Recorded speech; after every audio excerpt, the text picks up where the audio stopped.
back. What is going on, guys? Welcome to Party on Broad. Today, we are breaking down everything Eagles versus Ravens, our top 10 players to watch for Friday night. Joining us, he is Rob Lange. Go give him a shout out on X at Philly_Madness. What's good, Rob? I'm excited to be back on an Eagles football week. I apologize my absence last week. As I was telling you off air, it was a rough Monday last week, but I'm excited to be back, man. I'm excited for the Birds to be back, and I mean all the reports out of training camp is a lot of excitement to be had right now. Absolutely, and we got a special guest. He is the great one, Phil of Trending in the AM. Go give him a shout out at Bearded Knowledge. What's up, man? I like I told you before the show. Also, I totally forgot about this till about 25 minutes ago. So I'm glad to be here. I'm also like Rob, like the fact that there will now be football every single week through the Super Bowl of our Eagles. I mean, it doesn't get any better than this. Absolutely, man. We're gonna have full Eagles coverage on Friday, halftime shows, post-game shows, moving forward, and we got behind enemy lines, guest podcasts, things like that, interviews to really get down and dirty. Everything you need to know between matchups and predictions and things like that. But today we are talking about not the starters. We're talking about guys we think have the most to prove on Friday. We're going to rank these guys 10 to 1. I don't know Phil's list. I don't know Rob's list. And we're going to kind of just go through it, one by one. So, Rob, I'm going to throw it to you first. Who's your number 10? Can I just put Devin White in all 10 spots? I mean, that's it. Absolutely not. But I will tell you, I am going to put him on the list, and I am going to put him at 10 for the. I know he's a starter, but my idea is that he's going to play a little bit, maybe a couple series tomorrow, and I'm intrigued. You've heard a lot about him. You know, he's obviously, as I talked about on PSD last week, just to really kind of grind in at dives. He's in the accountability group chat with A.J. Brown and Jalen Hurts. So, I think at a position that is obviously the one that's going to be watched the most, I think, in these preseason games, I'm intrigued to see what that one veteran, what that one guy that has been an all-pro before, what does he look like in Vic Fangio's defense? Is it just all talk at the mic, or is he backing it up with some of the play on the field? It's going to be interesting to see, because right now that second spot looks like it's Zach Bonds, and that doesn't make me feel all tingly inside. So I would like to know that there's at least one linebacker we can trust week in and week out. I don't think Devin White's playing on Friday. Phil, what's your take? I told you this. Now that I remember I'm doing a show, I remember talking to you about getting prep for this show, and I remember saying to you that we don't even know who the starters are at a lot of positions. So we don't know who's going to play or not. And I think you're going to learn on Friday, because I don't think Devin White's going to play. I think he is locked into starting, so he won't be. Yeah. But we're going to learn where the camp battles still are based off of who's playing on Friday. We don't know who the starters are in cornerback. We don't know where the starters are going to be at linebacker, offensive line, edge rusher. There's so many positions that we don't know that I think it makes Friday's preseason game that much more intriguing.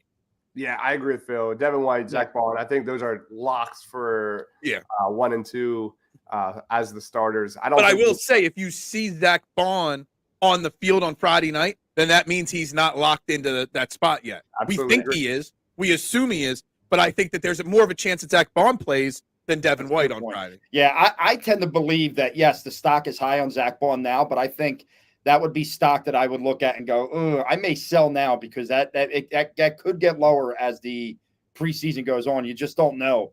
I know they signed another journeyman linebacker the other day as well, but they're not against starting that late training camp signing at that position. They've done it before. They can do it again. Yeah, I'm not a believer in this position whatsoever. My number 10 is a linebacker. Phil, I'm just going to take this just to kind of piggyback off of it. I'm going to go Jeremiah Trotter Jr. For my choice here. I mean, obviously, watching him in Eagles green or whatever jerseys they're wearing, it's going to be surreal, man. But going back to my scouting report on Trot Jr., he's got really good speed, solid athleticism, sideline to sideline range. He's very good in pursuit, great instincts and feel. He's a guy that can key and diagnose. He's a excellent blitzer, which is one thing I really am intrigued with. He's got really good hands, and if there's any connective tissue between Trot Jr. and his dad, I think he plays with an aggressive, physical play style that I think Eagles fans will like a lot. On the negative side, there are a lot. He's small. It shows. He struggles to take on opposing linemen. He struggles to get off blocks. He doesn't have elite change of direction ability. And my problem with Trotter is that I don't like his fit on this team. And that was my take throughout the draft process. I think the Eagles kind of have a lot of already like small, fast linebackers that kind of struggle with a lot of the same stuff. But if nothing else, I expect him to be a core special teamer. And I'm excited to just see something pop on Friday night. That's what I'm expecting. I want to see him fly around. I want to see him look like he belongs on the field.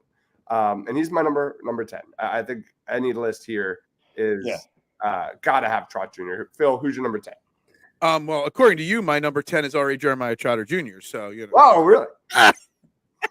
Man, look at you. I'm just kidding. I'm going to say Trotter or Dean at some point in this, top 10 list. Absolutely. I'm not putting because I think they're much higher on the list for me than 10. Number 10 for me is a fun one. I want to put this on there because we know how much the Eagles love their speedy wide receivers.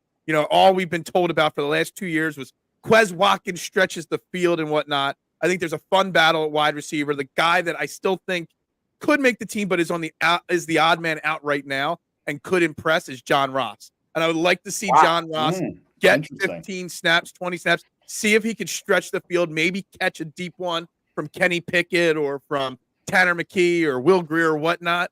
I'm curious to see if John Ross is more than just the speed that's gotten him to this point. So I'm going to go number 10 because John Ross is exactly what Quez Watkins was supposed to be the last couple of years. Right.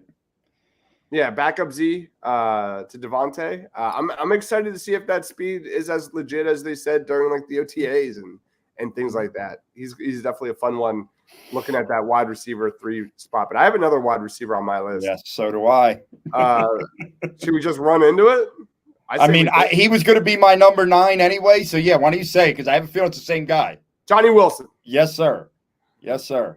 I'm with you 100% on this. And it's funny because after the draft, I was really big on the Aeneas Smith or right. I got the name right. Aeneas Smith. Yeah, but it sounds like he had some injuries, had some trouble getting on the field, and Johnny Wilson kind of fits. It seems like what they want their third or fourth wide receiver to be: a bigger body, a guy that could do more than just catch the football. But it sounds like he's getting certain opportunities in practice to fight for this role. And obviously it's not like it used to be. We can't just go out to practice like you used to be able to do in the days of Lehigh. So this will be the first time we really get to see Johnny Wilson on the field. And I'm very intrigued by this. Obviously I think that from everything you read, Paris Campbell has a leg up right now, but Johnny Wilson, if he can prove that he can run a certain route tree and he could be physical in the run game, listen, he's a monster of a body. I mean, he's a huge dude. So I'm very intrigued, and I'm looking forward to watching him. And I'm sure we're going to get quite a bit of him come Friday night. I'm just going to jump in. Sorry, Phil. Johnny Wilson's my number 4, or my number. I put him as my number 4. Shameless plug. Brandon Lee Gouton, who had an awesome interview on Trending in the AM last week, had an awesome write-up today on Bleeding Green Nation, saying that Johnny Wilson was another standout. He was part of the play of the day. You had a Hurts rollout to the right side, threw in the traffic, hit Johnny Wilson for a touchdown, covered by Keely Ringo. And it was a nice adjustment from Johnny Wilson where the ball was thrown behind him. Obviously, you start with the measurable 6'6", massive 99th percentile wingspan. Obviously, an elite, potentially elite red zone threat. So, yeah, like Rob said, it looks like he's strengthening his case for wide receiver 3. At the very least, he's looking like a rotational player, and that's way more – that blows away my expectations during the draft process for Johnny Wilson. So he's a clear winner. I'm going to put him at number 4. Phil, was he on your list? Well, I'm still writing my list as we go, and I'm trying to wing it as we go. I was going to actually on a couple of these cheat a little bit because I kind of got Johnny Wilson / Nia Smith together because I only think one of them makes the team. Mm-hmm. I don't think both make the team. Whoever they feel they can get through the practice squad is the one that doesn't make the team, in my humble opinion. So I kind of got a Wilson / Smith somewhere in that 8 or 9 range. If you want, you could just throw them right there at 9, and we could go with that because, again, I think that, they normally keep 5 wide receivers. They might keep 6 this year. Britton Covey, obviously AJ and Smitty. One of those guys, John Ross, Paris Campbell, you're already at 6 right there. So I don't think there's room for both of them. So that's why I would go both of them kind of because they're competing for that spot. Love it. All right, let's go to some comments real quick. Big Al says Tyler Steen is my number 10. I didn't touch the right guards because I think Mekhi Becton, who looks like he's slightly leading the right guard spot right now, him and Tyler Steen are neck and neck. I don't expect them to play on Friday. What are your guys' vibes for? I don't know. I mean, because of the injury, maybe they're more cautious with them. And I think somebody said that Becton was a little banged up the other day. But you've got to figure this right guard out. Like, I almost think it's tough to say a specific guy to look at right guard, but that position is one that I'm going to be watching very closely because, if no one can take the jump out lead, who knows what can happen there? I mean, they signed another guy to maybe, throw in there to give him a shot. You have Matt Hennessy kind of hanging around on the outside, another guy who started in this league. So I would say, like, I would like to somewhere say, like, I'm going to be watching right guard, but I kind of agree. I think it's tough to put a guy's name there for this first game because I don't think that it's like at that point yet, as weird as it sounds. Yeah. No, I have the right, just like the Smith Wilson thing. I have right guard. Steen, Becton will both play, and they're number 2 on my list because I agree. I don't think it's locked in yet. I still think you're going to see both guys maybe get first quarter reps. They might go a drive with Steen, then the next drive with the same, whoever starts, whether it's Pickett or McKee, one of those guys is going to do drive 1, then they're going to go drive 2, back and forth because it's going to come down to the last second, this battle. Yep, I agree. Ryan says, how dare you pick Trot Jr. because that's his dude. He couldn't be here. What's going on, Nick? Thanks for joining. What's going on, Quentin? What's going on, Little G? Big Al says, does Nolan Smith play Friday? I'm going to save that for later. That's it. And that question there is exactly what I was talking about. There's so many guys we don't know if they're going to play or not because we don't know what their role is on this team yet. I agree. All right, let's do a quick ad. We'll be right back. Great moments don't just happen. They happen with you in the crowd. Sherry'sTickets.com is easy to use and has no hidden fees. The price you see is the price you pay. Pay less, play more with Sherry'sTickets.com and get the tickets you want. Save even more by using the exclusive promo code EOP10 and share an experience that will live on. Don't pay hidden fees and save 10%. Why use any other ticket reseller and get those hard-to-come-by tickets to the big game? If you need a more personal touch, give them a call at 610-494-5050. Sherry'sTickets.com also has great theater and concert tickets that are hard to get your hands on. Remember, don't overpay with the rest and save with the best at Sherry'sTickets.com. For that next great moment, save 10% by using the promo code EOP10. Great moments start at Sherry'sTickets.com. All right, going on to number 9. I might as well just throw mine out there. I'm going to Isaiah Rodgers. It's time to see what the hype is all about with this dude. I picked him as CB2 week 1, and he was the darling of OTAs. He took first team reps with Darius Slay today. I don't know if he's playing or not, but according to BLG, he's now been the CB2 for 5 straight days. Mm-hmm. And like he's kind of got the lead over Keely Ringo right now, who had 3 days with the first team. So you look at Quinyon Mitchell getting most of his snaps in the nickel. at least to start the season. Give me Isaiah Rodgers if he gets some time out there. I want to see what this guy's about. I don't think I think Rodgers has got it locked. I don't think Rodgers plays on Friday. I don't think he's going to play because I agree with you. And one of my picks a little bit later, kind of goes into that because I think that, for all intents and purposes, unless something big happens, I think Rodgers is your second CB right now. Yeah, I agree. But there is the argument to be made. He hasn't played a game of football in how long? So you might want him to get out there and get a few snaps just to, game speed versus practice speed, training speed. So maybe he sees a drive or a few plays, but I don't think much. So, yeah. That's my man. Quinn says live ad reads or get the hell out. I love it. Absolutely not. I'm not good at like Phil and Big Al are. Does Pickett shine on Friday? And do we have a quarterback controversy?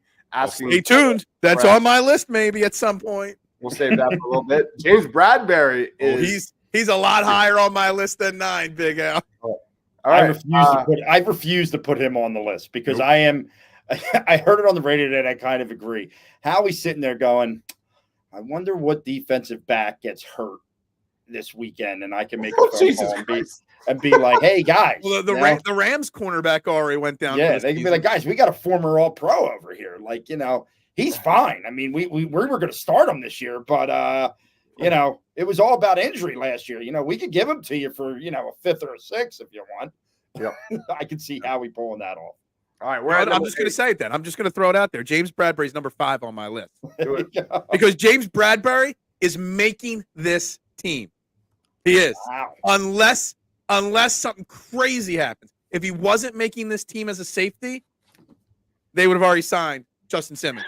But they haven't signed Justin Simmons because this team is keeping the veteran presence, and I want to see him play safety. He got run with the ones today at safety because Chauncey Gardner-Johnson got hurt in practice. The fact that they moved Bradbury into the ones and not anybody else, James Bradbury's making this team. That's a really great one. He's not on my list, but he probably should be because you need to see him out there. You need to see him get reps. You need to see him tackle. You need to see him on special teams. If he's a number 3 safety or something, he's got to play special teams. So for me, that's a really good one. He did not make my top 10. Rob, is he on yours? He's not because I think that where I think Phil makes a great point, I just haven't thought about him that way. Like I've thought about this as just they're waiting to see if they can maybe trade him, before the beginning of the season. Something I've been saying a lot is it doesn't cost you anything to keep him. You're going to pay that thing. So whether you keep him till the end of the 53-man roster, or not, whether you cut him today, June 1st, or August 31st, it's the same thing. He is going to be here through the entirety of camp, in my opinion. So you want to see what he's got. Yeah, I agree. I agree. All right, Rob, who's your number 8? So my number 8's kind of out in left field, but it's look, we've talked a lot about the 4th defensive tackle and how the 4th guy this year could very well become the 3rd guy next year if you don't re-sign Milton Williams. And I've had my eye on this guy since last year when he was a rookie. Didn't get a lot of playing time, but that's Moro Ojomo. I am very intrigued by this kid, and I think he's going to get an opportunity, and I think he's going to play a lot in the preseason, trying to lock in that 4th rotational defensive tackle, because I don't know if they have it yet. I think that's one of those positions where it could go a lot of different ways, but your depth isn't strong there outside of your top 3. And look, I think a lot of people would love to have the top 3 the Eagles have, but after that, it gets a little question mark. And Ojomo's a guy that I think can be a solid player. I don't think you're going to play him necessarily alongside of Davis, but I think you could play him alongside of Carter. I think he's a bigger body in there. So he's a guy that I'm going to be circling and watching a little bit come Friday night. Yeah, he's number 6 on mine, Rob. Yeah. Love Moro Ojomo. That is a great pick. Yeah. You look at this guy. He's a great athlete. He's a great run defender. He was at Michigan, and he's only just 22 years old. This dude is the 6th youngest player on the roster right now. And I want to see this guy take that next step, like you said, is the next Milton Williams. It's a shame Williams hasn't been extended yet, but I agree. Depth at defensive tackle is a major concern, and I'm excited to see how Ojomo grows, especially on Friday. Is Ajomo on your board, Phil? He's not, but he probably should be for all the reasons why you guys just named, and the fact that I kind of feel like I have to call myself out for not adding him to my list because I love defense and offensive line talk, and I love depth of defensive tackle and offensive tackle, and I'm embarrassed that I didn't put him on my list. But again, I won this. Like I just put it together mid-show. So, all right, Phil, do you have a number 8? yeah, number 8 for me is a fun one as well. Somebody that I am just super hyped and excited to watch play football this year and going forward, and that is one Mr. Will Shipley. Nice. My number 7. That's my number 7, baby. I do want to see him play because it's very hard to get running backs that are rookies on the field early because they got to handle blocking assignments, blitz pickups. And I saw something today, and I forget which beat reporter reported it, but there was a play in practice today where he missed a blocking assignment and a quote-unquote sack happened on Pickett or McKee or whatever. So they're the kind of things you're looking for in a preseason game. Can your rookie running back get on the field? The only way you could do that is if you could pick up blitzes. So Shipley, to me, you hear everybody talking highly about him, and what did they called him Danny Woodhead, Jr. Nick Sirianni did. So I'm excited to see Will Shipley. I can't wait to watch Will Shipley play. Will Shipley. Yeah. Rob, he's your number 7. He's my number 7 too. Yeah, and I think a lot, listen, one of the beat writers that I really respect is Zach Berman. I think Zach Berman does a great job, and he's been super high on Will Shipley. And I heard him say at the end of last week that, he's getting opportunities with the ones. And his prediction, he thinks it's very possible that at some point, if Saquon Barkley had to miss a game or something along those lines, that you would see Will Shipley get more of the carries than Kenny Gainwell in the game. And listen, when they made the pick, I really liked it. I remember Ryan being upset because they said Clemson and it wasn't Jeremiah Trotter Jr. Yeah, those are the best. He was destroyed. I made a whole reaction video out of that. Yeah, it was so good. Devastated. So good. But I am very intrigued. And I think part of my intrigue is the fact that I'm over Kenneth Gainwell. I'm not on that bandwagon anymore. It drove me nuts how much he saw the field last year. So I would much rather see Will Shipley. I'm hoping he shows me something that leads me to believe he's going to get more. But he's got to be able to pick up those blitzes. Yes, 100%. 100%. That's it. That's what I'm looking for, especially if he wants to get time as a third down back with Saquon. But for me, like, I love the praise he got from Nick Sirianni this past week. Quote, he plays big. When you look at him, he's built. His lower body is really built. There's things about him that remind me of Danny Woodhead, which is not a comp that I thought about throughout the draft process. In his prime, Woodhead was, not an elite running back, but he was a fantasy star. He was a dual threat back that was really efficient. He averaged 4.3 yards on the ground per carry, 9 yards per reception through the air. So if he's like a Danny Woodhead, I would be all in for that as a backup. That is a home run draft pick if that's the case. Some comments real quick. Albert O is Big Al's number 8. Ooh. Will Shipley is his number 6. Albert O is not on my list. Nope. Yeah. What's up, Daniel? Thanks for joining. Anaya Smith had to drop again today. It is not good right now for Anaya Smith. Does Jalix Hunt play Friday? Don't bring his name up yet. We'll talk about that in a little bit. Gainwell shouldn't be here. I feel like we kill Gainwell maybe a little too much. Loved Woodhead in fantasy. My go-to back. Hell yes. All right. I'm going to go right into my number 8 real quick. Keely Ringo is a guy that, has been getting reps as CB2. That's the reason why I made Isaiah Rodgers my number 9 and Keely Ringo my number 8. I'm really excited to see what these kids got. There was a report that, he broke. No, that's Nolan Smith. I'm reading a wrong note. But anyway, I'm excited to see how his athleticism and, translates in year 2. He's got worlds of potential. He just needs to refine the nuances of his game. So yeah, give me Keely Ringo. Does anybody else have Keely Ringo on their list? Yep, I got him at 4 because I'm really excited to watch him, and I think my excitement it goes beyond this year. Like obviously, you want to see. I know there's a slight battle, although it looks like Rodgers has the edge now. But when you talk about Darius Slay's career coming to an end, and yeah, okay, maybe you're going to move Quinyon Mitchell to one side. Maybe you can't sign Isaiah Rodgers back next year. So I'm excited for Keely Ringo, not just for this year, but the future. Obviously, special teams is going to be a big thing this year. You're going to need guys on that special teams that can tackle. This kickoff thing is going to be really interesting to watch. Yeah. So I have him a little bit higher because I'm very intrigued by Keely Ringo. Yeah, and somewhere Ryan's watching and pissed off because he's probably like his number 1 or 2.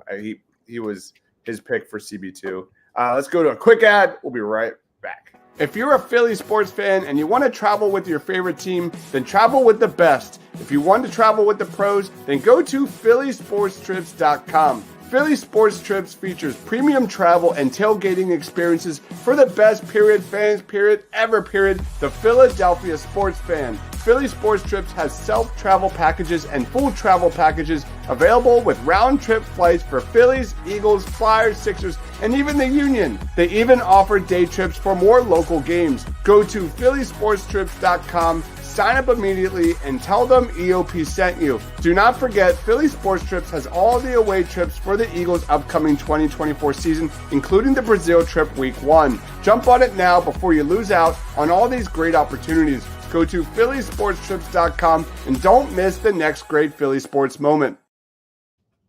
All right, we are now 10-9-8. We're at number 7 for Phil. Who's your guy? Didn't somebody in the comments mention his name a few moments ago? Is it Jalix Hunt is number 7 on my list. Mm-hmm. And he could be higher. Maybe he should be higher. But I just love everything I'm hearing about this kid. Yeah. You're hearing more positive stuff about Jalix Hunt than pretty much. It's Hunt and Smith. They're the name. You're not hearing much about Josh Sweat. You're not hearing a lot of positive about Bryce Huff. You're hearing about Hunt. And Hunt was a guy that I did not expect to see on the field at all this year. I figured he was a 2 to 3 year project. But now there's talk that he's going to be part of this rotation. So I'm really hyped. I'm really excited. I just don't have huge expectations yet because of his story, because of his lack of experience. But I could see someone like Jalix Hunt being maybe one of the defensive snap leaders in the preseason as a whole. So we're going to see a lot of Jalix Hunt over all the preseason games, and I'm really pumped and excited to see it. Yeah, he's my number 5, man. He's my number 6. Yeah, he's my number 6. All right, yeah, just an elite athlete. I didn't have him in my top 100, as I said in other shows, but like I'm ready to crow, man. I want to be wrong. I want to believe he's an. I don't want him to take 3 to 4 years like Brandon Graham did early in his career. And that's what a lot of the reporters are saying is they're surprised. They thought that the change from where he played to the NFL was going to take a little bit longer, but he's coming along, I think, a lot quicker than a lot of people thought possible. Yeah. So once again, we don't get to see it. So I want to see it out there on the field when the chin straps are buttoned up and all that stuff. So yep, I agree. You're number 6, correct? Yes. Okay. So I do think he plays absolutely. Gainwell, we already touched on that. Sandman says, I think that's a bad comp. Shipley breaks tackles consistently. Reminds me of Austin Eckler. And we have Adam saying, what's up, guys? Phil, you're up next, man. 6 a guy. So, and just a name I just mentioned, when he was signed here in free agency, if you would have asked me when he signed in free agency, would he play the first preseason game? I'm like, no, why would you spend $50+ million and that on a guy that's not going to, be a lock to be Bryce Huff? Bryce Huff is getting some negative comments from Vic fans, not negative, constructive comments. A lot of them. I don't think he's a lock to play 50, 60, 70% of the snaps this year. They're going to want to see him out there on the field, whether he could stop the run, whether he could drop back into coverage, whether he could do all the things that Vic Fangio wants. I think he can earn not playing preseason game 2 or 3 on Friday night, but I think he plays Friday night, and I think he sees several series on defense. I've been questioning the signing of Bryce Huff since the second they did it for the reasons of, Bryce Huff never only had one really good season. Last year, he played like 46, 47% of snaps, and he's replacing a guy in Hassan Reddick that played 75+% of snaps. And can he do that? And I've been questioning it since day one. And all the reports from camp are justifying some of my concerns with that signing. So I think Bryce Huff plays. I think Bryce Huff needs to earn his role on this team still. That's a scary concept if he's not who we think he is. I know, and I was scared of the signing as soon as it happened. So, I don't like being right. I'm very rarely right, but when I am right, I hate being right normally, and I would hate to be right on Bryce Huff. Is Bryce Huff on your list, Rob? He's not on my list, but I think the fears are there. Obviously, that's been the big thing, was he never played as many snaps as he may need to play here. I do find it ironic, though, that Hassan Reddick goes to the Jets, and did he ever go to camp? Is he still? He's still holding out. It's He's unbelievable. up to about $550,000. I heard reported. It's unbelievable. In fines so far. My God, unreal. You almost wonder, why do you make that trade if you're the Jets? If knowing that he wants a contract, if you're not going to sign it, but. Regardless, at least Bryce Huff is in camp. At least Bryce Huff is working. It leads you to believe that if they didn't get rid of Hassan, maybe he wasn't showing up for camp without a new deal. So, from that standpoint, it's a positive. But look, I'm not against him going out there for a series or two, especially if it hasn't looked that good so far.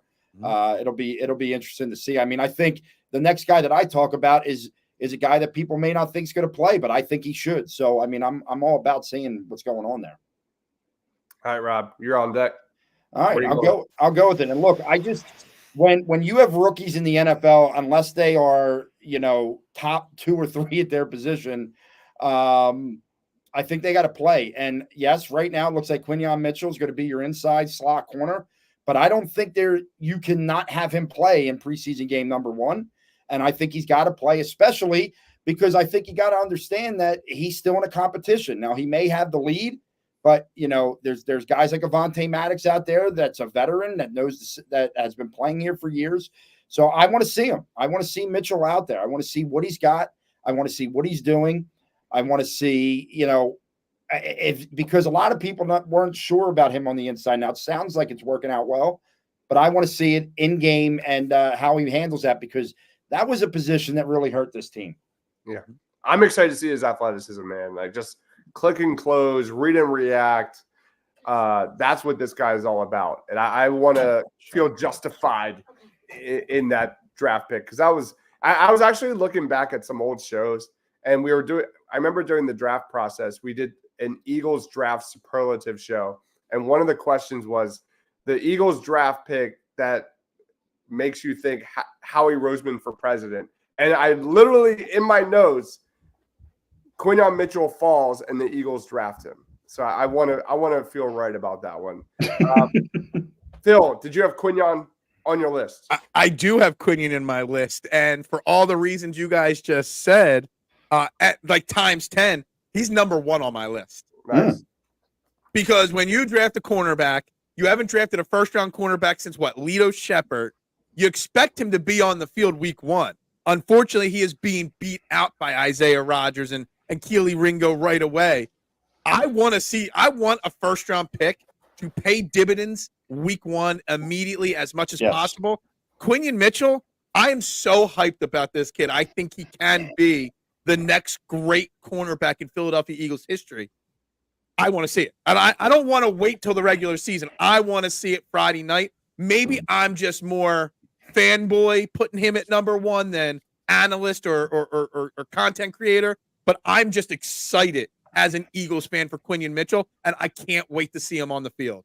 Yeah, me too. All right, time for a quick ad. We'll be right back to finish out our top 10. When you're staying local and you want to watch a great game or just hang out with some great people, go to Dolan's Bar at 24 East Sellers Ave in Ridley Park, right off I-95 south of the Philadelphia airport.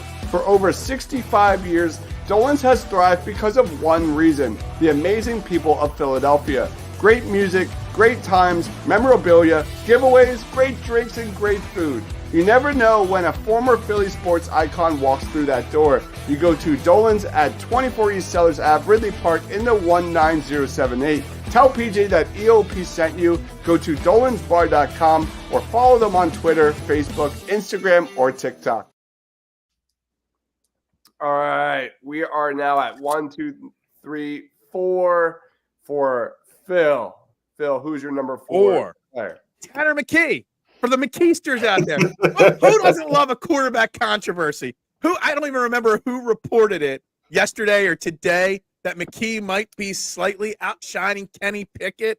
And I was really surprised when they brought in Kenny Pickett because I thought the Eagles were very high on Tanner McKee. I was not. I'm not a McKeester, but I love a good controversy. I love quarterback talk. You can't do a top 10 Eagles list and not have one quarterback on anybody's list. So Tanner McKee beating out Kenny Pickett. Where Rob, did you say, were you the one that said that, a GM hoping, or Howie Roseman's hoping that a cornerback gets hurt? Yeah. Howie Roseman's hoping a quarterback gets hurt so he can reship off Kenny Pickett, get a 3rd-round pick for the 4th-round pick he traded, and then Tanner McKee's your backup quarterback. That's what Howie Roseman's hoping for. So the McKeesters out there, he's number 4 on my watch list.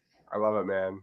He's a guy that I'm really excited to watch just because he is a pretty solid fit with Kellen Moore to be able to hit the intermediate area of the field, anticipate windows, hit guys in stride in the middle of the field. That I'm excited to see what he's got. He's not going to be Clayton Thorson. That's a plus as well. Rob, did you have Tanner McKee? I did not. I did not have Tanner McKee. I'm trying to stay away from any type of quarterback controversy, even between the 2nd and 3rd string at this point. Because like Phil said, it happens here all the time.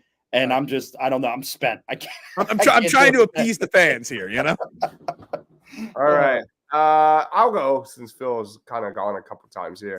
My number 3 here is Nakobe Dean. Yeah. I got to see this guy get on the field and do something positive. He missed OTAs, recovering from a foot injury suffered during the season.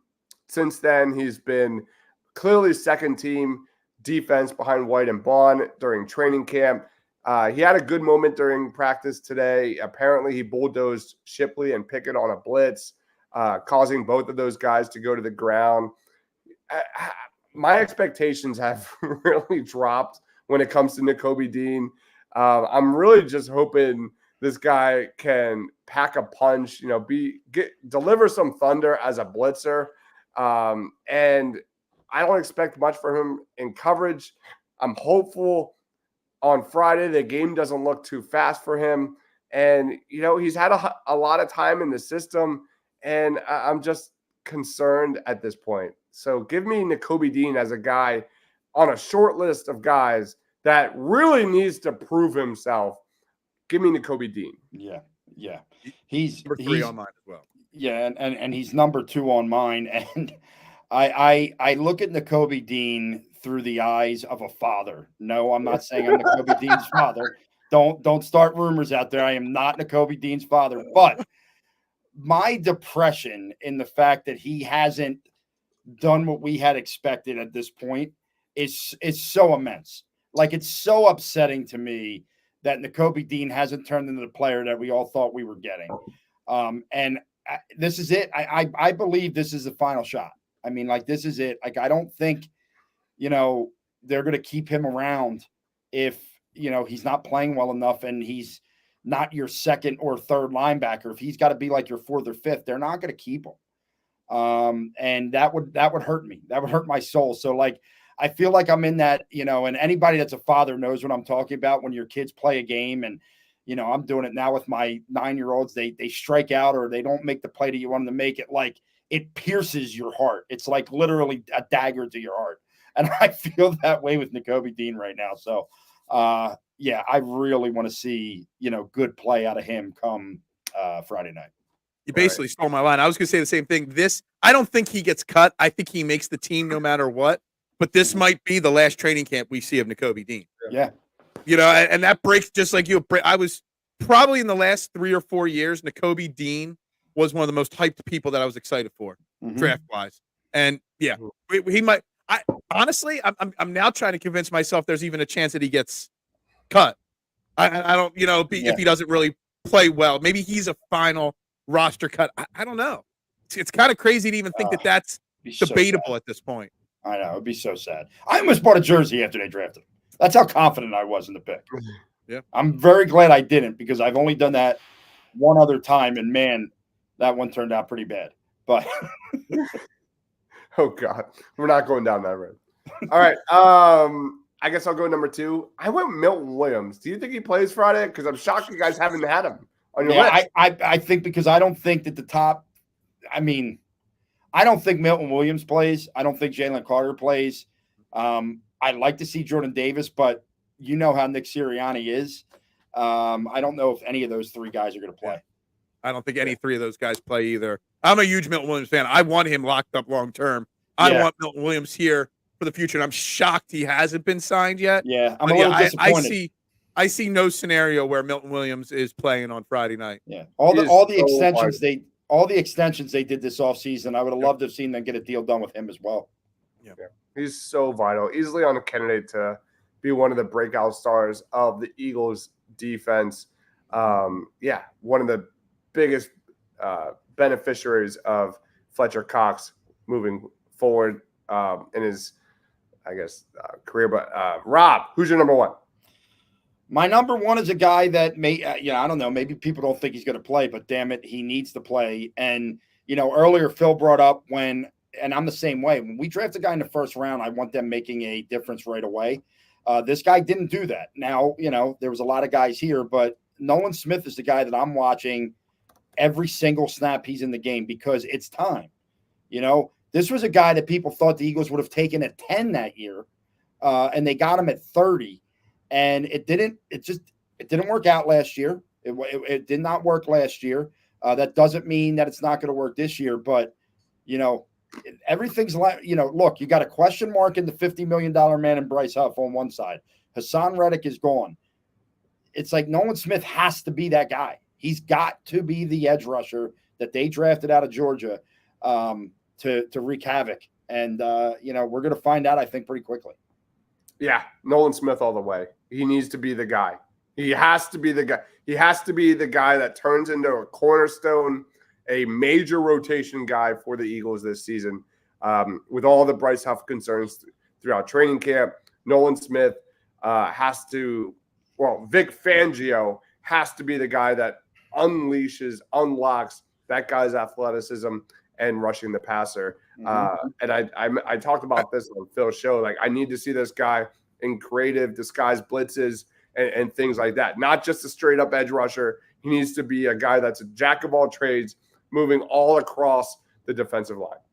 Yeah. I'm going to say this. He's not on my list because I do think he'll play, but not much. I think he's in that group of people where he might be ahead of Bryce Huff, Alex Hunt, and these guys in the pecking order right now. And everybody forgets last year. He didn't have a great year last year, but he was hurt in training camp last year. And he wasn't – I know he played week 1 a few snaps, but he wasn't really healthy probably for the first 5 to 7 weeks of the season. So I really think you saw him turn a small little corner late in the season last year, and I think he's going to be able to, build upon that. I have no concerns about Nolan Smith. I think Nolan Smith is going to be – there's a chance Nolan Smith might lead this team in sacks this year. There really is a chance of that. Fantastic. And that is kind of why I didn't put him on the list, because I have those expectations already set on him because he is healthy at this point. Yeah, we'll see. All right. There's our quick list. Anybody have any lessons learned from this experiment? For me personally, I think it's like 70% defense. I think pretty much we're all mostly looking under this defense under the microscope this Friday. Any takes? I go ahead. Sorry. No, go ahead. No, I was gonna say I agree. I think the defense, we're way too hyped on this defense. We as in Eagles fans in general. This defense was atrocious last year. And there are a lot of the same names on this defense. So hell, you could go out there and put every starter out there in the first series if you wanted to. And I wouldn't bat an eye. Jalen Carter, Jordan Davis, everybody has to rebound from last year on this defense. And just signing Quinion Mitchell and Bryce Huff and these young guys, that's not enough. They've got to go out there and execute. And I think we've got to have those kind of expectations for this defense. Yep. Rob? I just can't wait for Devin White to be an all-pro. No, I'm just kidding. I would love it. Oh, God. I'm telling you, I am going to be. Where's your shirt? I wore it for PSD last week. I didn't want to wear 2 shows in a row. I didn't think I should do that. Does Phil know about your shirt? I don't think Phil knows about the shirt.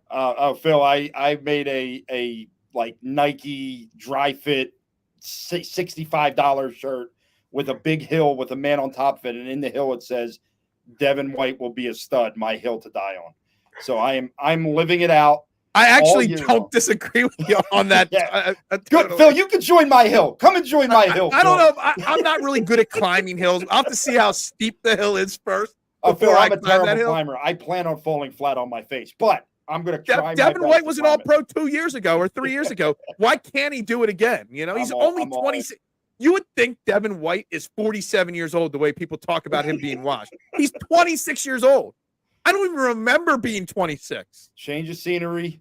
It's in the accountability group text. I'm all in. I'm all in. But I tell you what, there is one position that I have as like an honorable mention position. Yeah. And it's just because I am so intrigued with what the Eagles are going to do because they have a lot of different guys that can do it. Who returns the kicks? With this new kickoff return, you hear a lot of people talking about putting running backs back there. You hear a lot of people talking about, you need guys that can, like a running back finds the hole quick because of how close these guys are together. So I don't know. I haven't read that much about it, which I'm a little upset with myself, but like, I'm curious who they've been practicing back there and who we see in a game situation doing it. Can I ask a question? Because I know you're going to want to answer this, and you're the one that watches all the highlights and the college film and all this. Mm-hmm. Rob, you're mentioning running backs. Why haven't I heard Will Shipley returning kicks? Can he not? Did he not do it in college? Because if he's got that running back skill set, if he could break tackles, if he sounds like on paper what you would want in the new kick return rules, but I haven't seen one report of him returning kicks. Yeah, there has been Isaiah Rodgers, Kenny Gainwell, Will Shipley, John Ross. It looks like Britton Covey, according to Jimmy Kempski, has won the punt returner position and looks like a lock for the roster. So that's important to note. But for kick returner, even Cooper DeJean is an electric returner as well. I mean, yeah, but if like you're trying to save roster spots, right? And Will Shipley's a guy that's going to make this team, you would think that he would have the lead over, say, a John Ross who may be on the fringe, right? Because you don't want to just give a roster spot.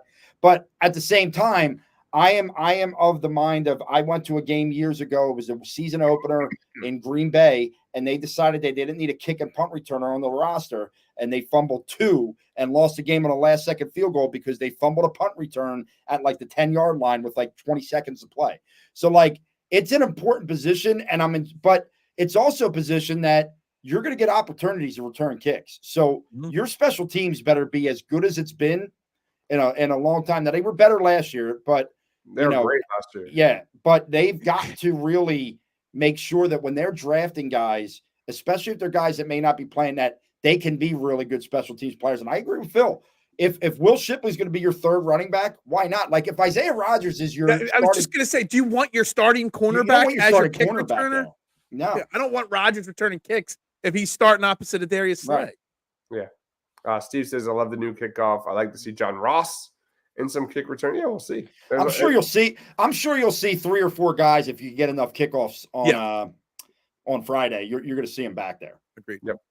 All right, let's wrap it up. Phil, plugs, final thoughts. Time's yours, man. Dude, like I said at the start of the show, we get football every single week through the Super Bowl now. So that excites me. That makes writing and hosting and running trending in the AM every morning, Monday through Friday, 8 a.m. So much easier. When we can talk football on top of everything else every single day, it makes my life as a morning show host 100 times easier. So, guys, I hope to see y'all tomorrow. We're going to be talking Eagles football tomorrow. Of course, I've got all my camp notes from today on my notebook here. So I can't wait. I'm not staying up to watch the Phillies game tonight. No chance in hell. So, I'm on a hiatus. Yeah. It's football, and more football. Yes, sir. Preach. That's amazing. You can throw college football in there too, man. I hate ready college to go. Football. I hate college football. I'm excited this season because I'm really intrigued by the expansion of the playoff, and I am actually very more much games. intrigued by that. It's something that I've been waiting for. Like I like it. I know a lot of people don't like it, But I think 4 teams was just not enough. And I feel like every year, 1 or 2 teams are getting screwed. Now, what are they going till? Is it 8 or 12? Yeah, 12. so is 12 going to be too much? Are you going to have a couple shitty games? Probably. But hey, let's see how it works out. I'm excited about it. I just hate college football because I feel like I was forced to be a Penn State fan, but I have no reason to be a Penn State fan. Yeah, it's I'm a Penn State fan away too, from my Phil. house.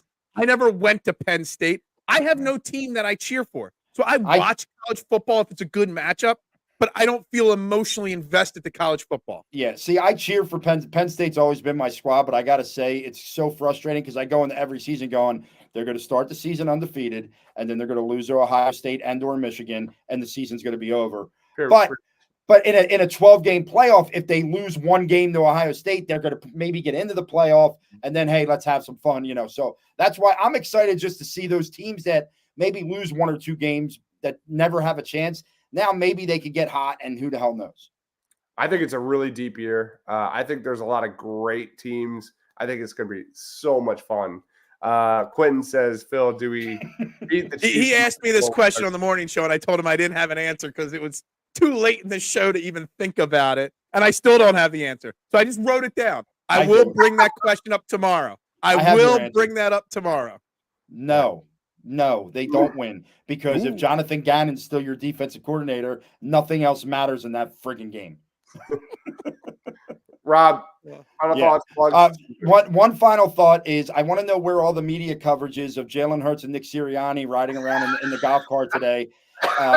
Seeing as though all we've been told all offseason is they hate each other, they don't speak to each other. They can't. So you mean to tell me that they just did that as a photo op? I doubt it. Where's the damn media coverage? Where's it at? Amazing. I want the media coverage of that. No. The media coverage is going to say they're going to bring in a body language expert. Jalen Hurts was leaning to the left to keep as much distance in the golf cart away from it. That's the media coverage. And Dom was in the cart to make sure no one punched anybody, right? That's why Dom was there. That makes sense. You can find a negative narrative for that there.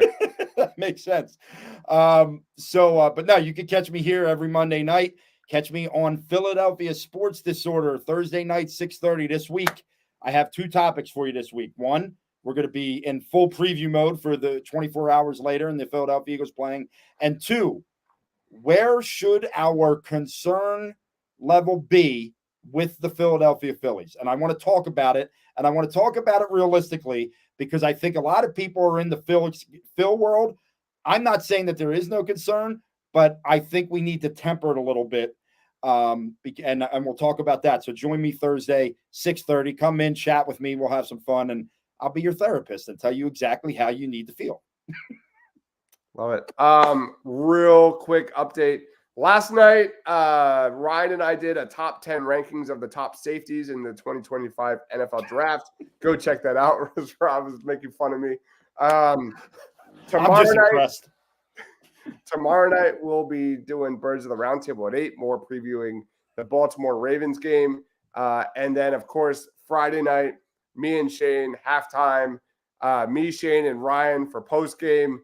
So we're the sickos. We love to break down every little thing we see in the second half of the grease of preseason football. I just got done doing an interview with Peter Bukowski of Locked On Packers. So tons of behind enemy lines content coming for the channel going forward and getting ready for week 1 against Green Bay.